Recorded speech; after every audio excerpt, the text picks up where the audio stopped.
point of us even chatting today is the countdown is on. Here we go. How are you feeling about it all? Yeah, I mean it's been a bit of a longer span for us in the band with this kind of end coming up. But yeah, I'm kind of doing it in like, oh, I've got 14 home agains to play. It's kind of like counting down the amount of because I guess in the end, home again is kind of is is is probably like the all time favorite song, for most people. Um, so yeah, and I guess we kind of close the set with that, and it's kind of like counting down the home again. So it's a bit sad. It's sad, but I mean Yeah. the exciting thing about it is that we spent 2 weeks rehearsing in December over here in New Zealand, and we relearned about I don't know 80 to 100 songs. I mean, Cool. obviously, we know there's a bunch that are just muscle memory. Yeah. I don't know, like Wait and See or General Electric or stuff that we play nearly every show, Yeah. but it was really nice to deep dive back into some albums, um, find some little gems that we'd forgotten about, but then also go, what the fuck were we thinking? So it was a really good retrospect, and I mean, there was one song on Beautiful Machine. I must have just like completely forgotten that it was even Shihad. We played it, and I was going, and it was funny because it was before it had its name. I think it was a song called Bible in the Gun, but it was used to be called The One on the demos, and All we right. played, Yep. and I remember we were playing The One, and it was like, who the fuck is this? Who fucking wrote this? And I'm sitting there and I'm going, because like a lot of it's muscle memory. You play a song Yeah. 1,000 times, it's hard to forget. And maybe some of those songs in the middle period we didn't play as much, so they didn't really set in. But Mm. I'm kind of going, I don't even remember what that bass line's doing. I'm going, is that me? I'm going, it was nearly like a bad news moment where I left the building and someone fucking did played the bass instead of me or something. But yeah, so that I mean that's an extreme. There's like one out of 1,000 and something songs where I just went, I don't even remember this part of my life. But then obviously there's so much more exciting parts. We went through. I mean, we just listen to all the albums and just kind of go through and go, fuck, that's cool.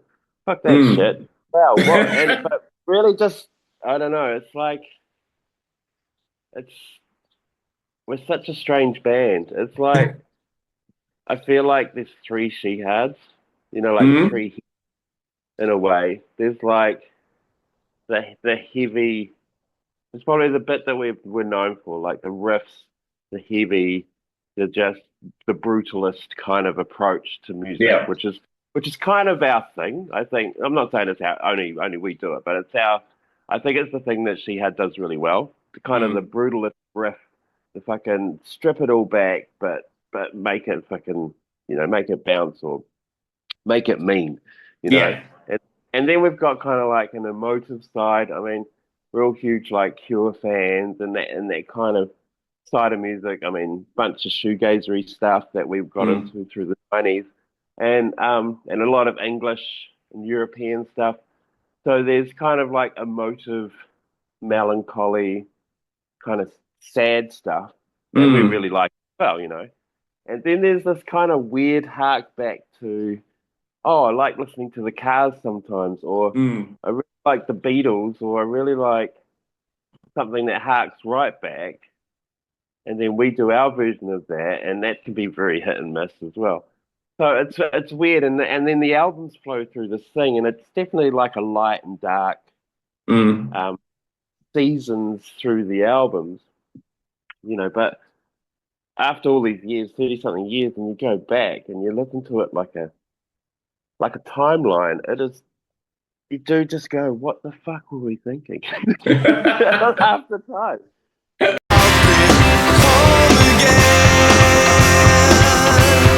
Writing home again was it was a it was a drum and a bass line that had, then Phil and John came in and threw some guitars on it, but there was no lyrics on it for a year.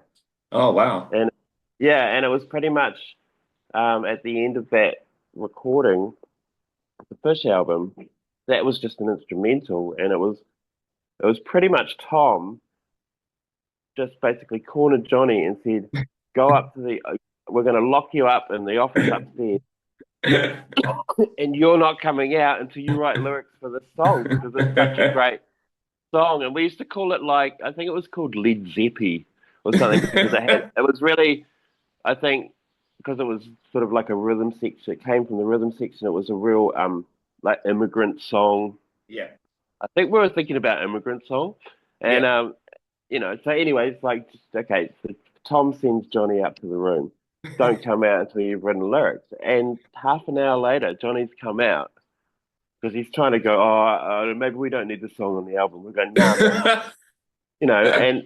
And all credit to him, he went up there half an hour, wrote lyrics about missing home, Yeah. and there you have it. It's the song that stamps us in time, Yeah. literally. So happy accidents are definitely half the career is full of them.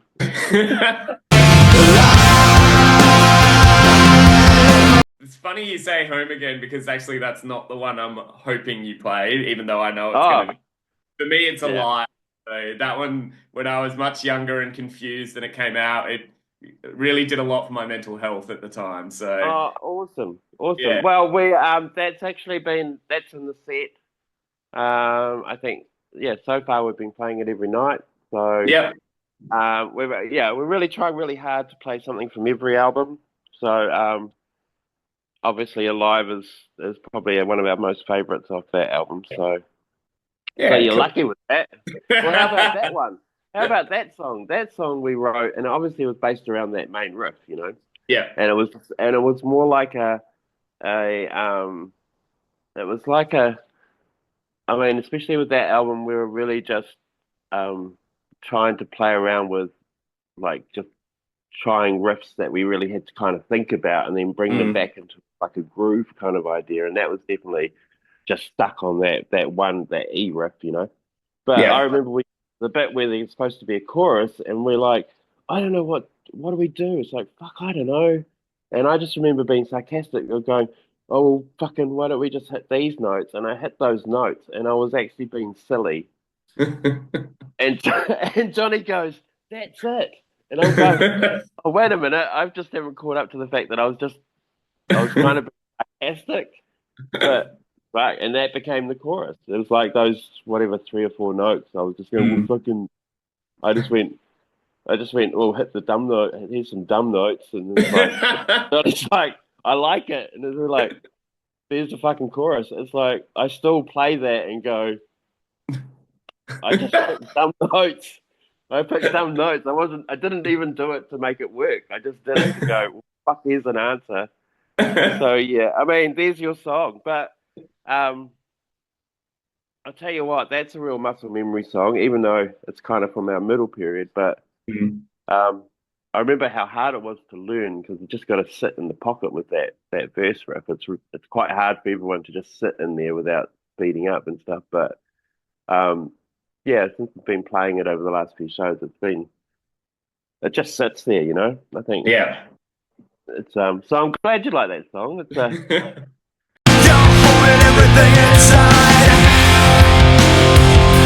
It's an amazing career you guys have had, and I've been very lucky doing this job for like 19 years that I've got to see a lot of Shihad. So I'm quite thankful for that. I'm sad to see it all come to an end.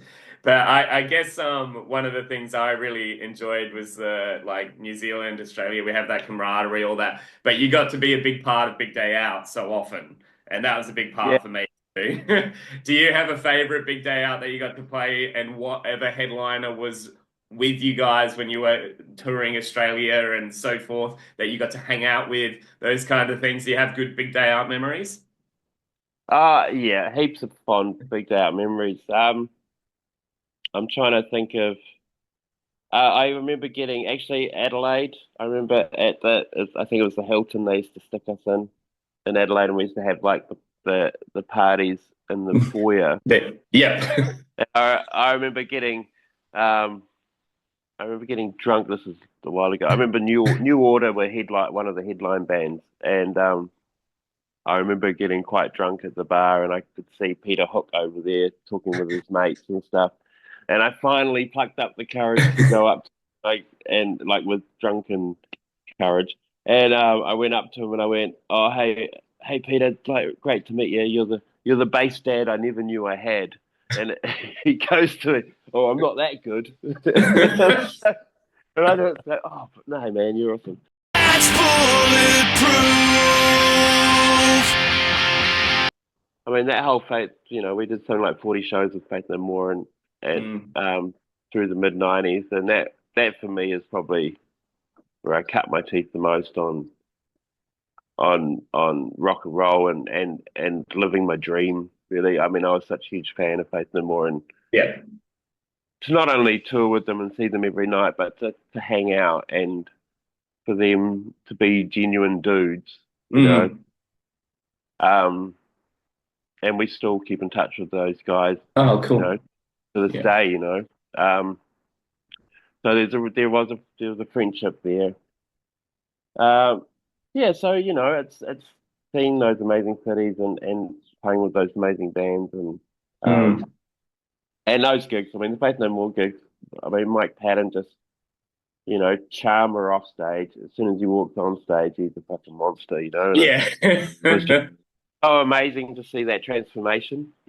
Every night from like being the funniest, sweetest dude to like just wanting to headbutt the microphone or destroy shit, Yeah. and it was such menace and it would make you scared for him. Yeah. You know what I mean? It's like, dude, you're gonna hurt yourself. Far out. You got like 20 more gigs on this tour, dude. What are you doing? I'd hate to be his mum.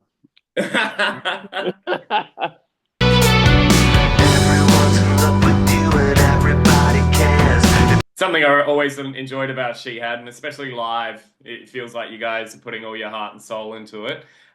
Speaking of that level, is there a song now that you're playing these farewell shows that just kind of hit a little differently emotionally for you? Well, I guess, Home Again's a real point because it is such a big part of Eddie Shihad's set. Yeah. So I think the emotion that's been happening with that song in the crowd anyway is very palpable. But yeah, I know what you mean. I'm just trying to. I guess maybe some of the songs that we haven't played much that we've brought back. Yeah. There's a song off Ignite called Ignite. It's a ballady song. It's pretty simple and stuff, but it holds a nice space. That's been quite nice to play. Um, Actually, some of the Killjoy stuff we Yeah. pulled out. We pulled out because we've kind of learnt that whole album just so that we can pull out the whole album if we want to. There's a few albums actually that we just went all the way through so that we could pull them out from start to finish if we wanted to. And there's definitely half of that album that we don't play anymore. Yeah, right. Gimme Gimme was one that we did the other night. That was just fantastic. But there's other songs on there like Get Up and Bitter. We haven't played that yet in the set. I don't know about that period, but there's just supposed to be something about Killjoy that bringing back those songs. We just probably because we played them 1,000 times, and then haven't played them for 20 years. And yeah, I think any of those sort of songs that we played lesser of in Killjoy have really sparked new fire for me, I guess. Oh, cool. It's such an interesting turn back adventure through your past and probably bringing up some memories that you'd even forgotten about. It's pretty crazy how music can do that. It's probably why I'm still doing this after so long and why you had such a great career with Shihad because you still had that passion and that zeal to create. And I always say music is timeless. It's what Yeah, she had have done, I think. yeah. I think I mean we've had a lot of. I mean we've mostly had a lot of fun, Yeah. and we're mostly proud of all the music we've written, um, and everything else that we might be embarrassed for or whatever is just part of the course of like learning and Mm. you know making mistakes and getting back up again and trying again. Yeah. And creativity has always been a strong point for us. We've never really had any writer's block, I guess. I mean, Johnny with the lyrics, he's had Yeah.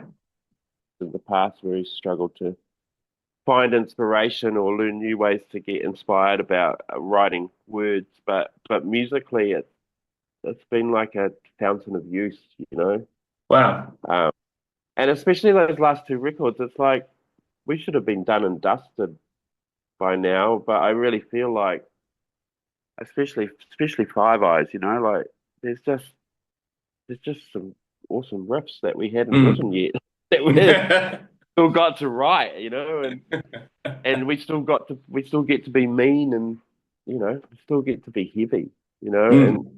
and yeah, like I think that's I'm really proud of that, that we can still maintain, some writing good songs and Mm. stuff, which I guess at this point makes it really sad that there are no more new songs, Mm. that the writing has stopped, um, which I never thought would happen, but Mm. hey.